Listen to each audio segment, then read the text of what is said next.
All right, so thank you very much for coming to Pullman Police Advisory. You all might know my name, Corey Woodley. We're going to start off just by approving or not approving, the meeting minutes from May 14th. Do I hear any discussion on that? I move we approve the May 14th minutes as sent out. I second that. All in favor? Aye. Any opposed? All right, great.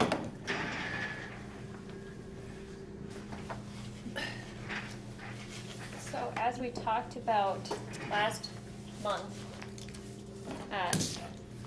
we decided to move Charlene off of the vice chair position.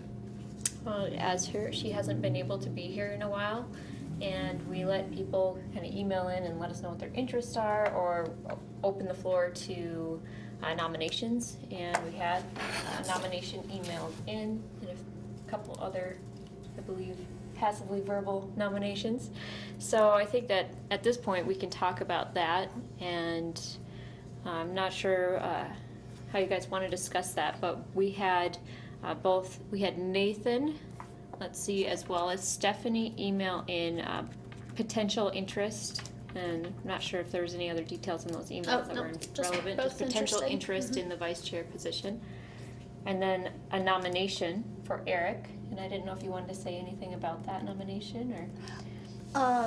Well, sure, I'd be happy to. Okay. since I've been with Eric on the committee for a long time, and I don't keep records as Darby does, but I believe he is one of our most faithful attenders, which is very helpful.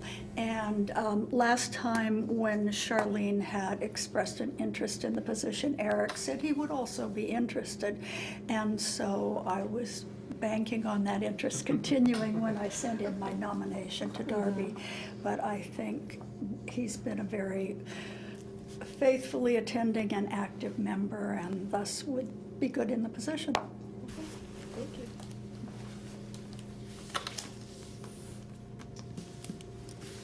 Do you guys want to share? Well, I suppose Stephanie couldn't really share why. I mean, she was interested, but obviously you guys have been both great members of the committee. So you're welcome to share any. The only reason, I'm interested in the committee. I saw an open position, so I thought I'd throw my name in the hat in case no one else did, but I totally understand that Eric's been here a lot longer than I have, has more experience than I have, and I didn't know that he had been interested before, so if Eric's still interested, I'm also just an alternate at this point, so. Well, I'm an alternate. Really, you can be in any okay. position. All right. I started in at large. I don't know, Darby. I've been in 10 positions. Yeah, you've been moving around. Yeah. So. So I'm more than willing to serve in that position, but no hard feelings if Eric would like to continue, would like to take that position. That he sounds more than qualified. Thank you. I appreciate that.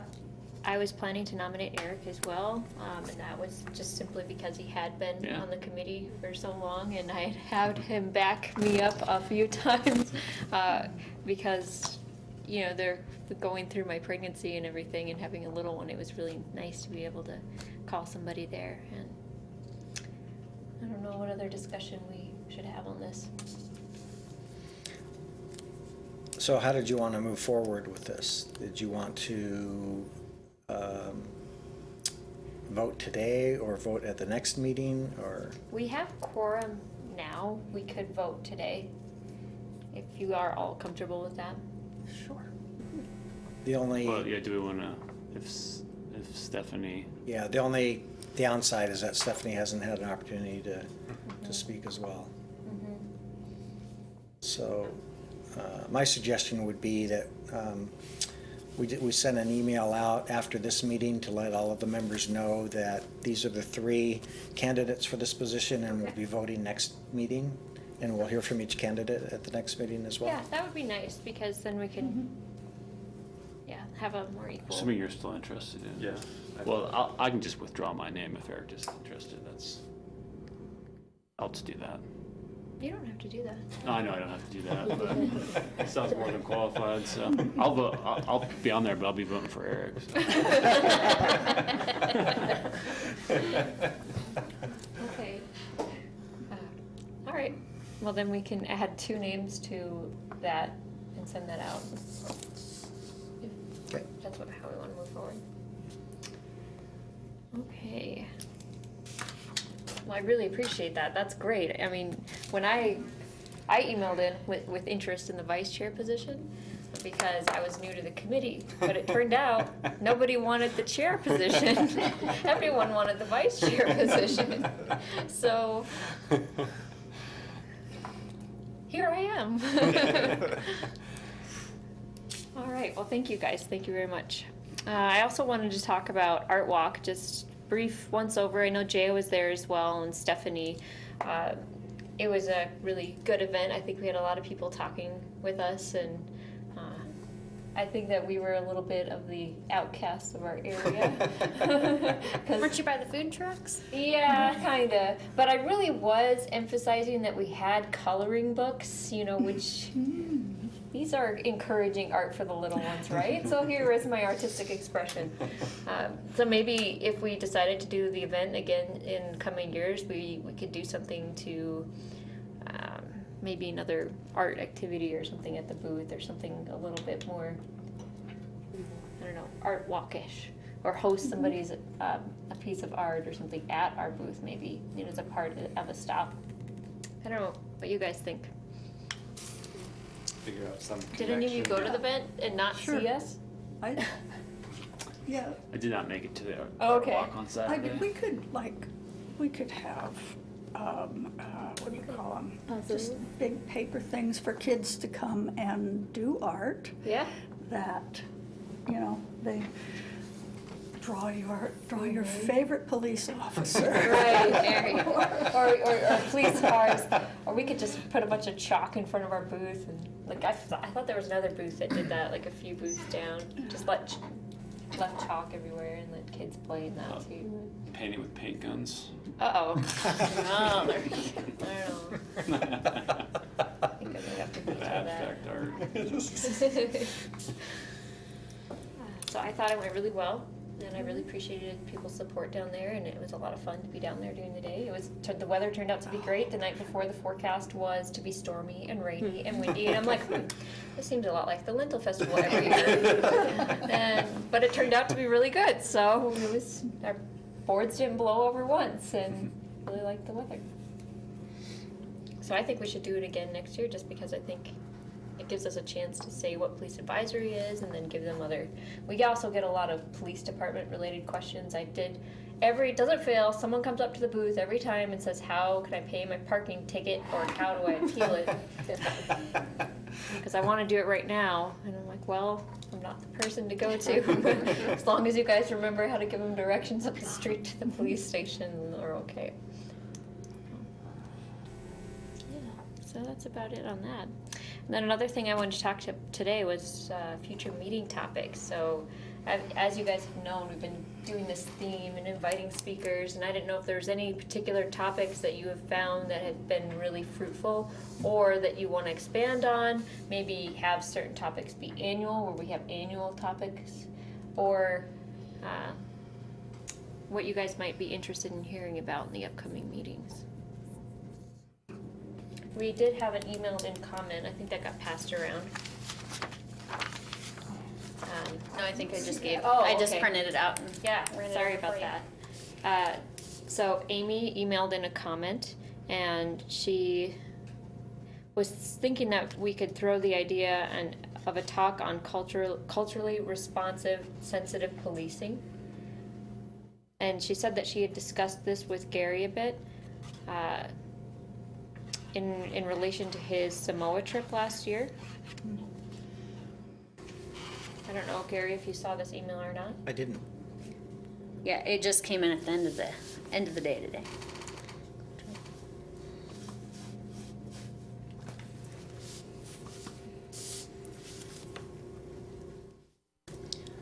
Well, one thing we could do on that is we've had Jeff Guillory, who's the I don't know if I'll get his title right, but he's the director of their multicultural student services. Well, no, he's not multicultural student services. They're always Direct- changing the name anyway. What's that? They're always changing the name. Yeah. Yeah, they have three times. Director of Diversity, I believe is his Okay. title. And he has come to the police department to train our staff on cultural awareness. And maybe we can get him to come and he's got a lot of experience teaching a lot of groups, and I think he teaches WSU faculty and staff as well on that topic. So maybe we can get him to come and talk about that topic and what he sees maybe in the communities that he's worked in, and how he approaches that for law enforcement training, something like that maybe. So what kind of law enforcement training does he do for you guys here? Well, it's called cultural awareness, and so it's talking about unconscious biases And that's with the officers? Mm-hmm. Okay, and our support staff as well. okay. Were you here when he? Yeah. I mean, I suppose maybe this isn't directly related, but if we're on the subject, it's like, any tips for anyone on how to deal with or help others in that respect, you know? Right, yeah, no, it's, Because if you get out around, do you see it out there, you know? And it's just sort of unfortunate, but yeah, it's applicable to anybody, you know? yeah. Sure. Yeah. Yeah, I think that's a great idea. All right, well, I can contact him and see if he can come to, you want to set that up for the next meeting? Yeah, if he's available, and if he's not, we can see if he's available for the following meeting.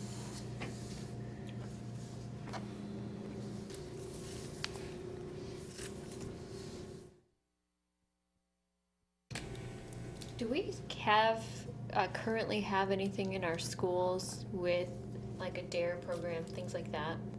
We do? We still have dare. Okay. And what do you guys think of that subject? Like having somebody come in and talk to us about how that program works and. So if you wanted that, he can come in and talk about how DARE program has changed over time That would be nice, yeah. and what is currently being taught in the schools, because I think there's a lot of misconceptions about what that program is. Jai, I didn't mean to cut you off. Oh, no, I guess I would be interested to know what they do at the high school level. Yeah, How different is it from yeah. See, I'm in the dark on all of elementary? this. 'cause Yeah, I think just- elementary had some kind of, Yeah, well, we have a formal program for fifth graders, but beyond that, we don't have any formal Oh, programs. He's just available to intercede in issues that occur with students on campus at all of the schools. But the DARE program for fifth graders is our only formal program that we have right now. It's the DARE/resource officer. Right, yep. Yeah, what he does in the other schools. Yeah. So we can have him come and talk about what he does and the DARE program. That would be great. I mean, I don't think I understand, how the DARE programs actually work anymore. So I think that would be really good. Another topic we had in the past was code enforcement, and we have a new code enforcement officer. And maybe it would be good to hear from code enforcement as an annual thing, especially as the police department's direction on what they're doing with code enforcement changes, and maybe update us on this new parking. Especially as the students are coming back in, we can have that as a meeting saying, hey, here's what the new parking rules are, and have a code enforcement talk in September. Yep, okay. If you guys are okay with that. Yeah. I thought that was one that was really interesting that could be a good annual thing that we should readdress annually, because there's so many questions about it all the time.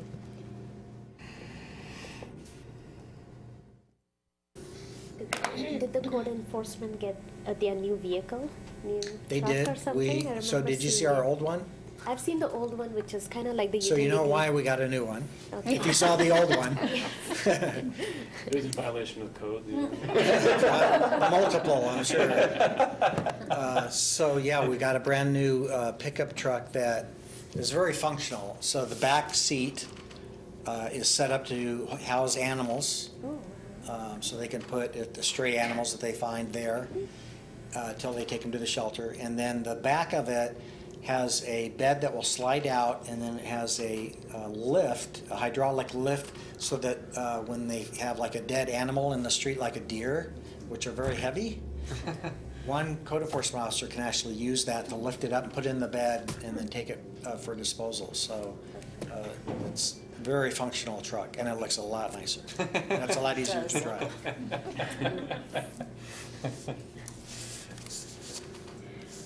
And maybe in the fall, we could have a visit from the College Hill beat officer again, and just let us know what's going on up there, and for people who don't know and haven't heard kind of what the policy is on talking to Greek houses and live-outs, and I think that's a good. giving warnings rather than infractions to begin with and that sort of thing. I think doing that periodically is a Definitely. good one, especially. And we have a new officer. We haven't heard from Alex here yet, I don't think, have we? We haven't. He's coming off of College Hill, and Shane Emerson is going back on Oh, is College Hill. Shane going back on? And so how long, does that rotate annually? Well, it's a year position, and if the officer wants to continue, and I want the officer to continue, it can go for, I think, 3 or 4 years. I forget how long it is, but there's a maximum. That's why Shane ended his term previously, because he maxed out. And so Alex Gordon did it this last year, and going into it, his intent was just to do it for a year, and that's what he's going to do. And so he's going to come out, and Shane volunteered to take that position again. So it's a year at a time, up to 4 years. Okay, perfect. But I do think it is still a good annual topic. What kind of timing do you think would be good for that, Barbara? Like August, September? Yeah, August, September, maybe, do we have one in September? Well, we can flex, we can, That's true, but Yeah. sometime kind of early fall. Okay. It also depends, because like at August meeting, of course, school won't have started yet. Right. September meeting, it will have started, I think. Yes. Yeah, But, yeah, so it just depends on what you're Right. trying to. even October would maybe not be too late. Yeah. Depends on Well, what.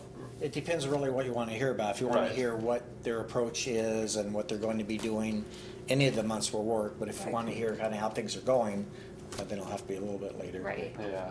Yeah. maybe even October, September, October, just so. Okay. Yeah. Chief Jenkins, do you do like a state of the police department to like the city council or anything? It's our annual report is what we do annually, and so Is there something maybe that would be easily for you to fashion to present here when you? sure. And you should have all received the PDF of that, and Yeah. I could go and I can go over that. I just have an Sure. idea for an annual thing, Yeah. since you're already doing Yeah, and it. we could do that annually around the time that I present that to council, which is usually April, May. Yeah, that would be great.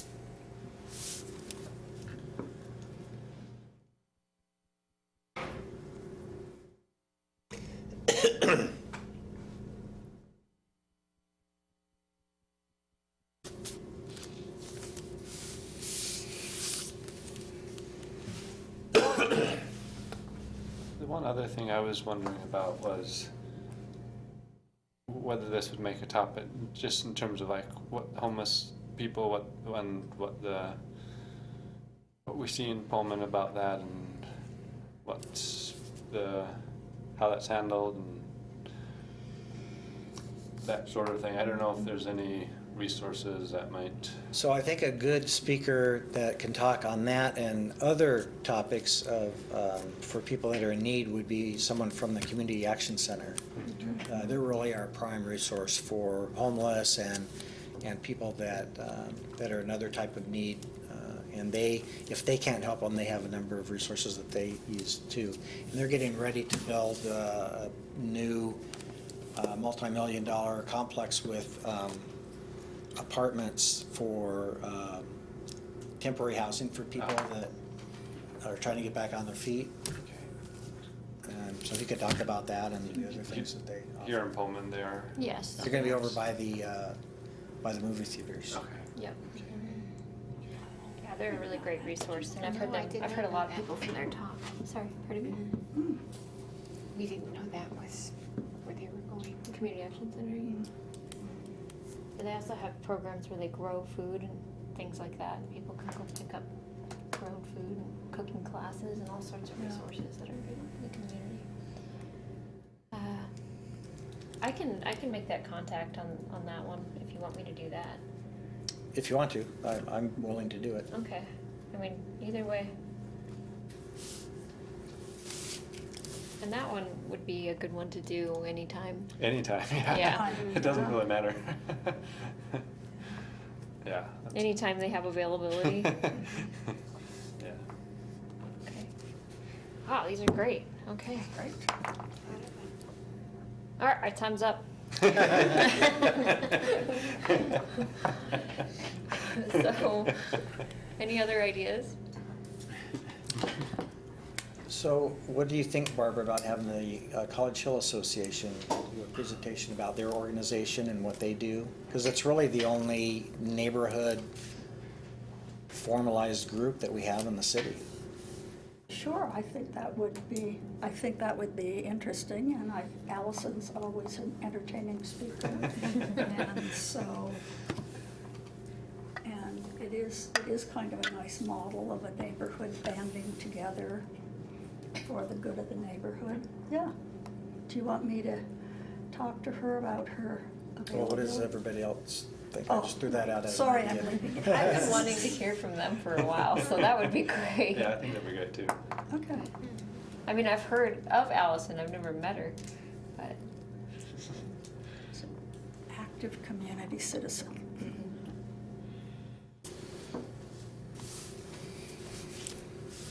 Any comments? Everyone's anxious to be outside? Corey promised 15 minutes. Let's see.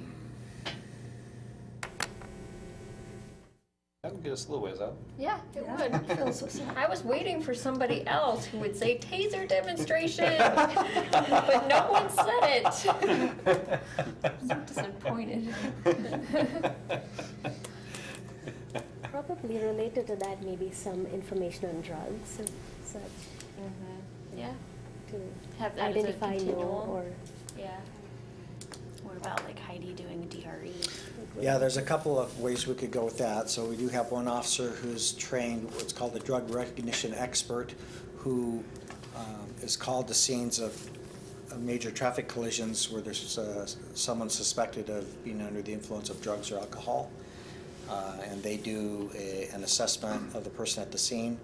And then we also have detectives who have been assigned to the Regional Drug Task Force that can talk about things that they see in the region as far as drug activity. So That would be interesting and to hear. I know we heard a long time ago, well, a while ago, about detecting levels when somebody's been using marijuana and how maybe that's changed since the last we talked about, or has it changed on how? about detecting, well, no. I mean, my recollection is we were talking about developing a field portable Yes, machine that yep. could test it. There's, the WSU has actually paused their research on that for now. But there are other parts of the nation that are looking at developing those types of instruments. So there's been no big change since we've talked about it. Okay.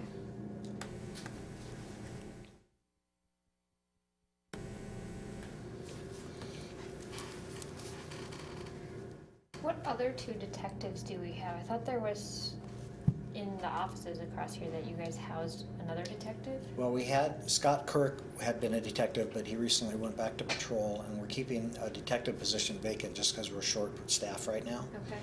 And then Heidi Lamley and Chris Engel are 2 detectives. Brock Germer had been a detective assigned to the Regional Drug Task Force. He's also in patrol because we're short-staffed. Mm-hmm. So we have essentially 2 detective positions vacant right now. And Okay. so we have 2 detectives and a detective sergeant, plus our school resource stare officer works out of the detective division too. Okay. Hopefully we get that fixed. It's going to be happening.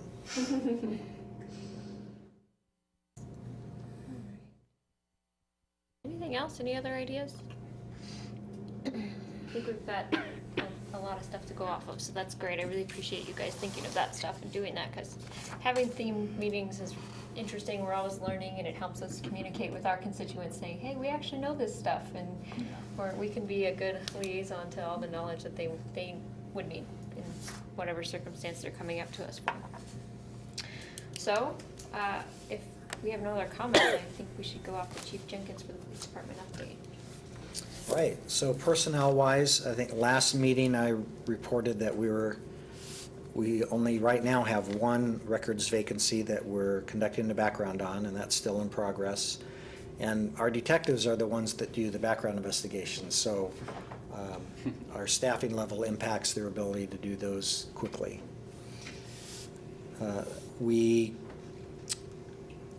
Last time I reported we had 2 police officer vacancies, and we will be hiring 2 officers that will start the end of July and begin the academy in Spokane on August 7th. One is Humphrey Holden, and he is 21 years old, currently works at Les Schwab, and local Pullman person. And the other person we hired, his first name is Love, L-U-V, pronounced Love, St. Andre. He went to WSU, but he lives on the west side of the state now, and so he wants to come back to Pullman and wants to be a Pullman police officer. So those are the 2 that bring us up to 30 officers. Officer Matt Burkett, who works for us, will soon be relocating to Alaska with his wife.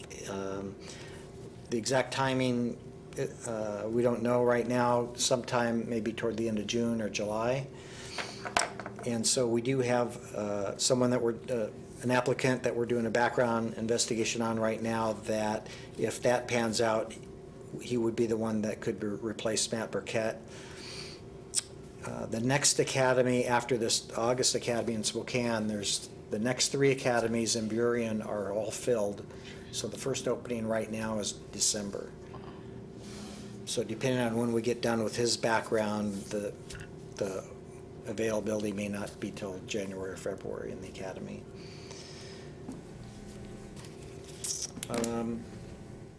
On May 16th, I did a presentation at Rotary on retail marijuana impact in Pullman. Mm-hmm. May 17th, our state legislators were in town, so Joe Schmick, Mark Schessler, and Mary Dye, and they had something set up for them all day long, and they took them around to different parts of town. In fact, Nathan, I think you're at the lunch, right? Mm-hmm.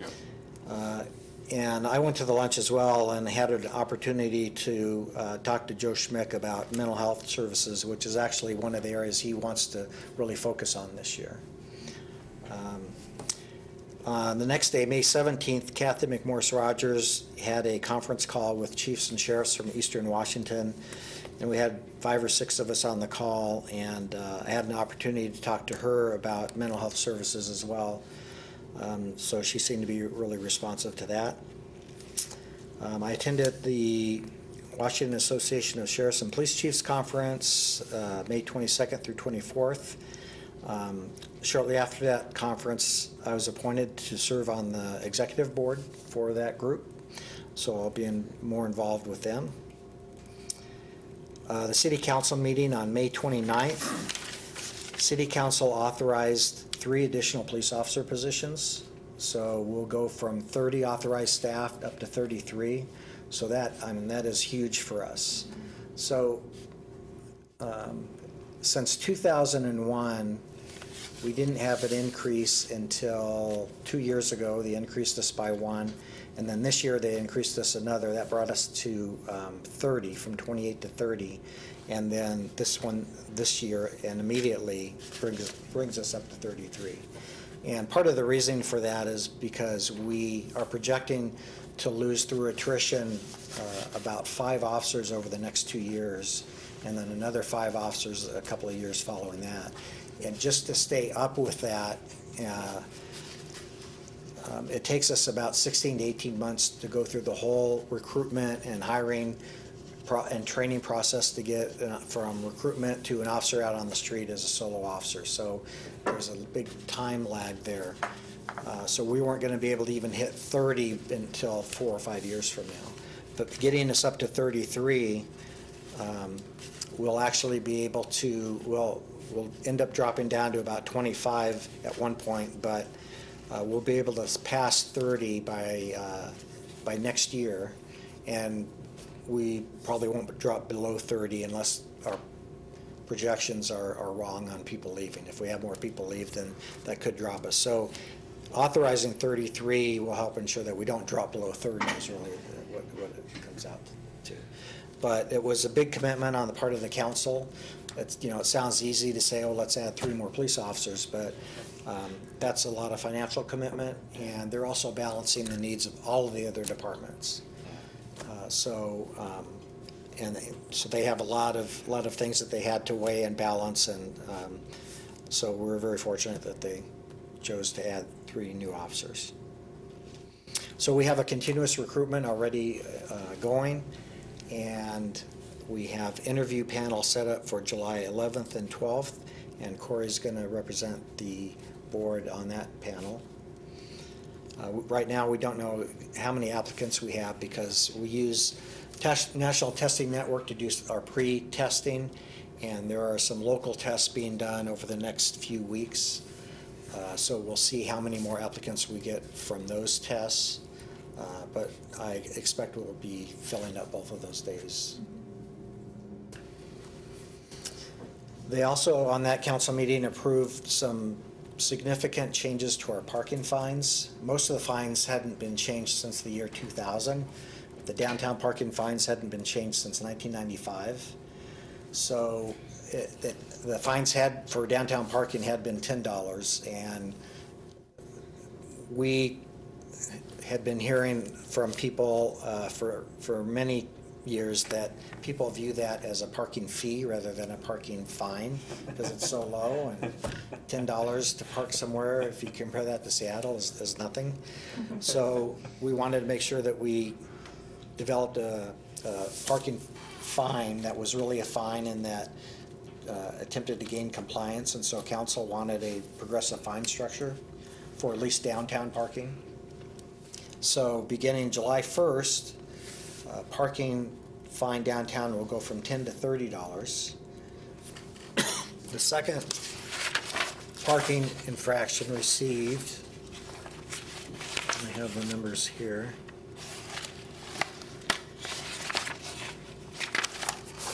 So the first one is 30, the second one is 50, and the third one is 100. If someone pays their ticket within the first 7 days after receiving the ticket, they get a 50% discount on the fine, and then there's a 50% penalty if it's paid late. And we didn't have any prepayment discounts or late payment penalties before. And that applies to all of the parking fines, the early payment discount and the late payment fee. The progressive fines are the overtime downtown, parking without a residential permit, fire lane, and fire hydrant. And then all of the other fines that we have, like parking in an overtime zone that's not downtown, or blocking a driveway, or parking in a loading zone, those are not progressive. So, but those fines did increase as well. So a $20 fine was increased to $35. But if they pay it early, the cost would only be $18, so it's actually less than it was before if they pay it early. So anyway, we contract with a vendor that handles all of our parking fine processes. And so we have, our parking enforcement officers have software downloaded on their smartphones that they can enter a license plate in, and they can see the history of that vehicle, and then they can see what amount they need to charge it. And so I had the good fortune to send them this spreadsheet, which is pretty extensive with all of these different amounts and different discounts and penalties, and said, sorry, but here it is. So they're working on developing that software for us. Somebody wants to contest a parking ticket, does it go to the district court? It does. Well, the first thing they can do is request that it be voided, and in our code, there are a list of 7 reasons for me to void a ticket, like if it was improperly issued. Request goes to you? Right, initially. Or they can just contest it outright. Yeah. Or if I deny it, they can contest it after that. Then it does go to district court after that. Chief? Yeah. I was going to wait till question and answer, but I took a tour Thursday. Oh, no. Speaking of parking tickets. I was parked just west of the old post office. And this is just a warning, okay, so I didn't get stuck. But I haven't parked in downtown Pullman in the morning in 20 years, but and we were together, wanted to go on this city tour. So I came down here and I looked around, there was no parking. Suddenly I see this 12-hour parking. Now it does say as you pull in there, as I look back, limits posted or something like that, but it's very small. So I pulled in there, walked out. Later, as we were coming from the city hall to the police department on this tour, actually I think it was you that asked, do I need a special permit or so on?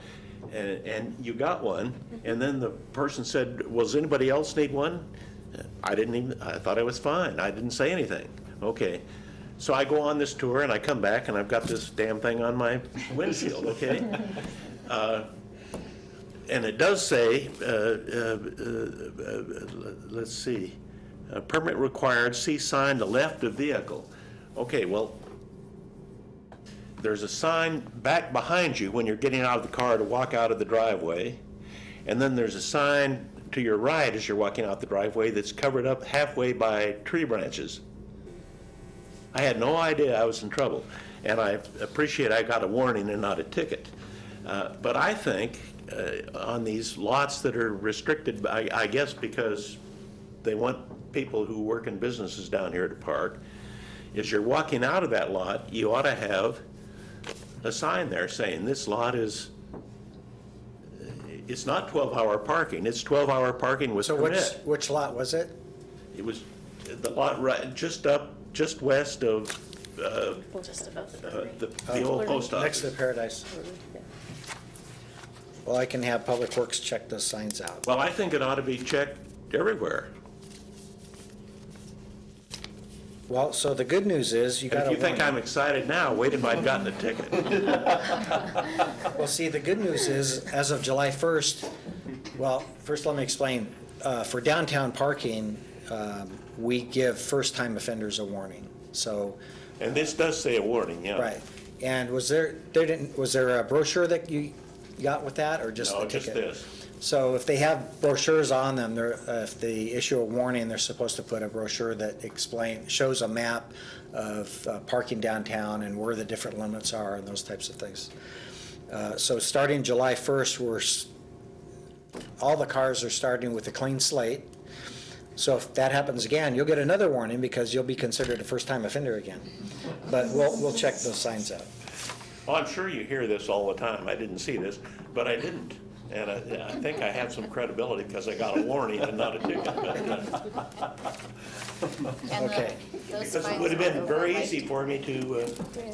just do what you did. Well, because I didn't, the one here is half hour and then the street parking is only 2 hours, so I got worried because the city tour was supposed to be 4 hours. What is the parking So- down below here? Under the lot, there's no time limit. Well, I didn't realize Or that. under I thought there was That 2 part there? hours, so I was looking around for, Yeah. I'm gonna be gone 4 hours. Actually, it turned out we were gone 5, Yeah. but I wouldn't do that tour again. Unless maybe the shuttle could pick you up. Okay, yeah. Do I hear Okay. a motion to exempt all committee members? Well, it's gonna have to go to a higher authority than here, I'm afraid. Well, I must say, I said a few things I wouldn't repeat here when I came back to my, saw on my windshield what I thought was a ticket. So my next item was the city tour was on June 7th. In September, we applied to the FAA to get what's called a certificate of authorization for our drone program. And essentially, that allows us to operate our drones under that authority and gives us a little bit of leeway, including we could fly them at night for law enforcement operations. And then it also allows us to train and certify our own drone pilots rather than having to go through the FAA process. So we just received that a few weeks ago. And so I have 3 licensed drone pilots now, and so we're gonna start working on training more pilots so that when we have an incident that occurs that would be a good one to deploy the drone, we'll have a good chance of having a pilot on duty when that happens. Coming up this Saturday at Pullman Christian School is an annual event that they started called Touch a Truck. And it's kind of a fun thing for kids to see trucks in different types of occupations. And so, of course, the fire department's there with trucks, and then we bring a code enforcement truck and one of our police SUVs. And so the kids can take a look at the cars and talk to our officers. That's from 10 to 1. And then in a few weeks, on June 30th, is the second annual Community Safety Fair, which will be at WSU Visitor Center from 10 to 2. And we'll have code enforcement there, as well as an officer with a car, and also a drone to do some demonstrations with that. And I've contacted Bob Maxwell at the school district. You may have seen that Bill Holman is going to be leaving the school district, and so I've asked for a replacement on the committee. And that's all I have. I hear demands at the airport might grow with the airport expansion project. As a part of this increased officers, are you gonna reallocate some more time? Well, it will take more of our staff time to provide a law enforcement presence at outgoing flights, but that's somewhat in the future. But yes, it will demand more of our time for sure. So is it basically that every time there's outgoing flight, there needs to be an officer there, or? Well, most of the time. We're not, the FAA requirements are that we don't have to have someone there 100% of the time. It's closer to around between 70 and 80 or so. Oh.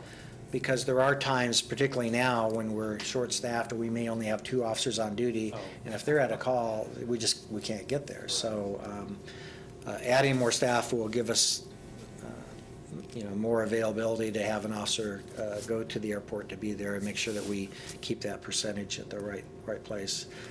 It's a requirement by FAA, and the larger airports have their own police departments. So like Spokane or Seattle have their own police departments, and so that satisfies the requirement. But the smaller airports, like regional airports like ours or Pasco or where else? Bellevue, do they have a? Bellevue doesn't, or am I thinking? What about Lewiston, do you know what they? Lewiston, they would be in the same boat. They would have to have law enforcement presence there, so. Is your department compensated for that? There's a way we could get compensated, but we would probably lose money on it actually because of the requirements that FAA has of how long an officer has to be there for the period of time, or before and after a flight. And so in order for us to hire a person or pay overtime to cover all of those hours, it would cost us more money than it actually costs us to send someone just to be there during the time that they're doing the screening. Can the city of Moscow supply a police officer? Well, then there'd be two issues with that. One would be they're from a different state, so they're not certified to work in Washington unless it's a mutual aid situation. The other one would be a labor issue involving our union and having work taken away by another agency in our jurisdiction. Even though Even though they're not getting paid. it's a jointly owned airport. Yeah, It's within the city limits. and I of assume Pullman. that you have a agreement with the city of Moscow for mutual aid. We do, but that's for Yeah. specified, emergencies. So an ongoing type of an operation wouldn't be covered under that. Is that the same reason to say that the sheriff or someone else like that wouldn't do it? Well, the sheriff could do it, Oh, they could. because it's in the Washington. county. Yeah, right, okay. But traditionally, law enforcement responsibilities within the city are not handled by Yeah. the county. Other than if they come across something when they're happen to be in the city or an investigation leads them somewhere in the city.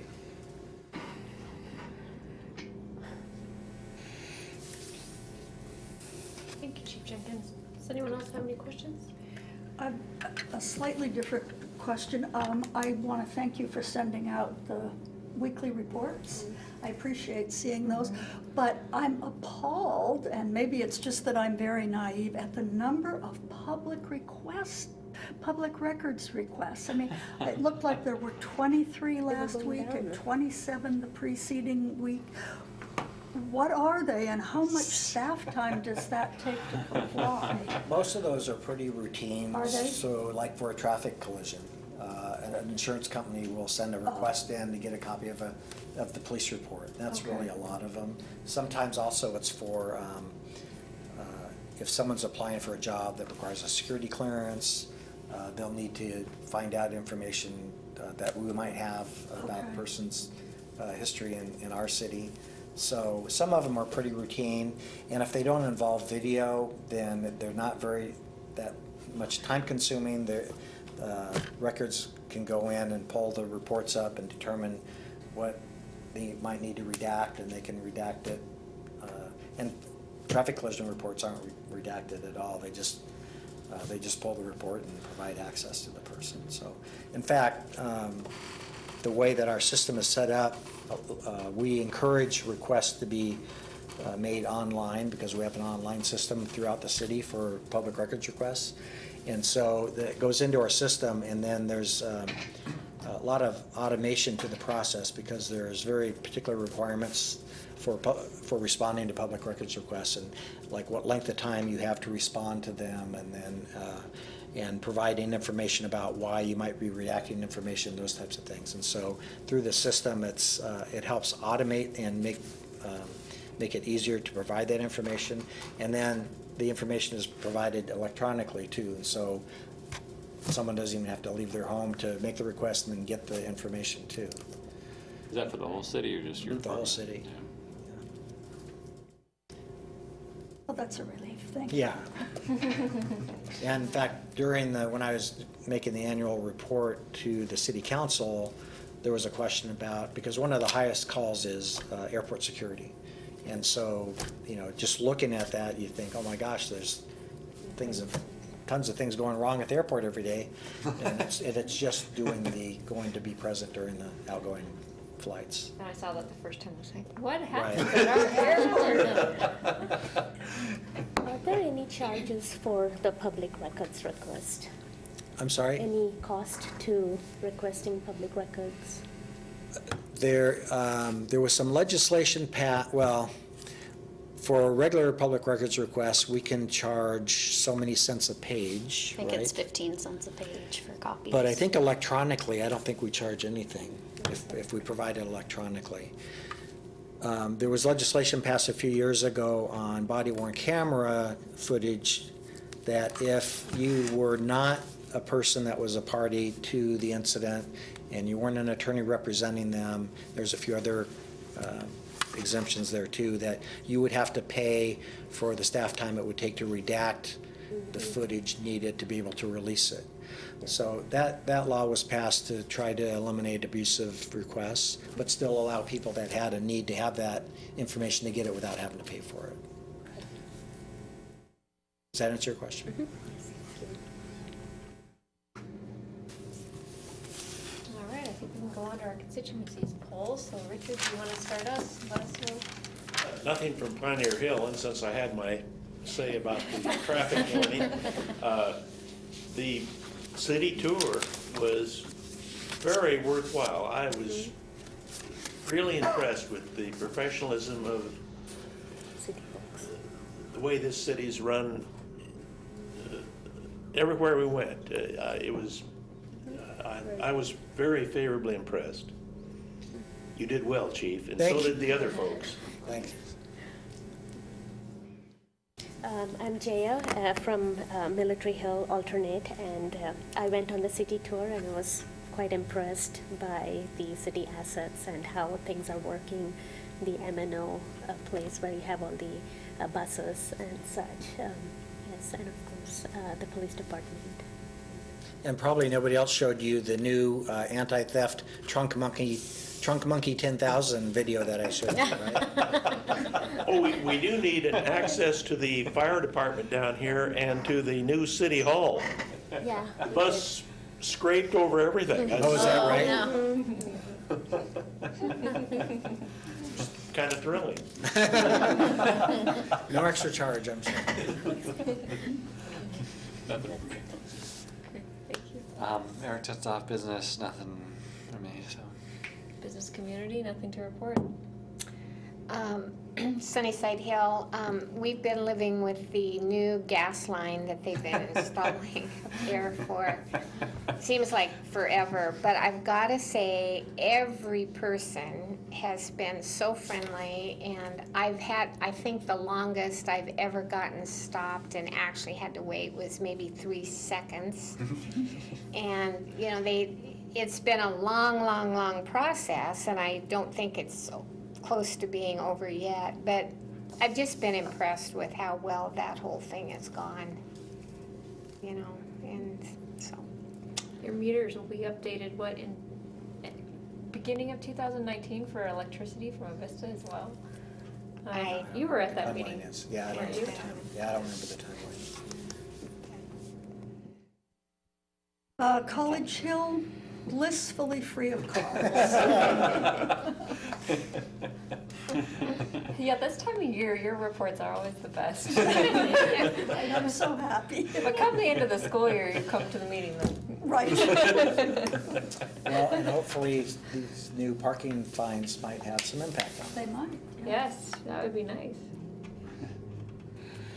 Do you guys have trouble with people paying beyond the 7-day period typically anyway, or You mean paying? like ahead of time with the tickets? Because you don't have that tiered system where you get a discount for paying ahead of time right now.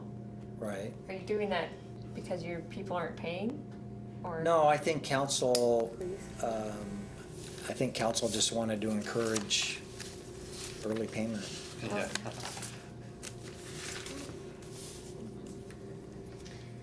Well, we went over time. Do I hear a motion to adjourn? All those in favor? Bye. Any opposed? Great, thank you.